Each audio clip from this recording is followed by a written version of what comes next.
நாம காணக்கூடிய கனவு நம்முடைய வாழ்க்கை லட்சியத்துக்காக மட்டும் இல்ல. அது அடுத்தவங்களையும் இன்ஸ்பயர் பண்ணி, அவங்க வாழ்க்கையையும் முன்னேத்தும். இதுக்கு ஒரு குட்டி கதை சொல்லட்டா? 1960கள் தர்மபுரி மாவட்டம். இடுப்புல ரிவால்வரோட குதிரையில சவாரி பண்ண பெண் ஆட்சியர பார்த்தே ஐபிஎஸ் கனவ வளர்த்துக்கிட்டாங்க திலகவதி. பின்னாள்ல இவங்க தான் தமிழ்நாட்டின் முதல் பெண் ஐபிஎஸ்-ஆவும் ஆனாங்க.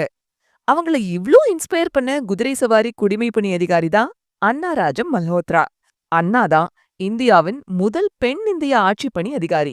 Great women inspire other women அப்படிங்கிறது எவ்ளோ உண்மைல. இப்படி சின்ன வயசுல மனசுல பதிற பாசிட்டிவ் சித்திரங்கள் தான் வாழ்க்கைக்கு ஊக்கம் தரும். நம்ம வாழ்க்கையை கூட மாத்தி அமைக்கும். சரி, அண்ணா கதைக்கு வருவோம். இந்த குடிமைப்பணி தேர்வுல அண்ணா வெற்றி பெற்ற உடனே அதிகம் சிக்கல் இல்லாத ஐஎஃப்எஸ் பணி தான் அவங்களுக்கு தரப்பட்டுச்சு. அந்த காலத்துலலாம் பெண்கள் ஐஎஃப்எஸ் மாதிரி ஆபீஸ்லயே இருந்து வேலை பார்க்குற பணிகளுக்கு தான் அனுப்பப்பட்டாங்க. ஆனா அண்ணா சும்மா இல்ல.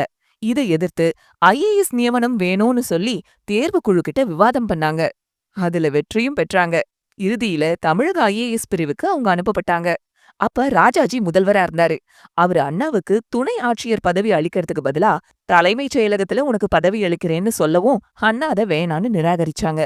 வேலைன்னு வந்ததுக்கு அப்புறமா ஆண் என்ன பெண் என்ன, களத்துல எனக்கு வேலை கொடுங்கன்னு சொல்லி அவர்கிட்ட போராடி திருப்பத்தூர் மாவட்ட துணை ஆட்சியரா பொறுப்பேற்றாங்க அண்ணா. பின்னாள்ல இவங்களுடைய திறமைய ராஜாஜியே பாராட்டிய விஷயமும் நடந்தது.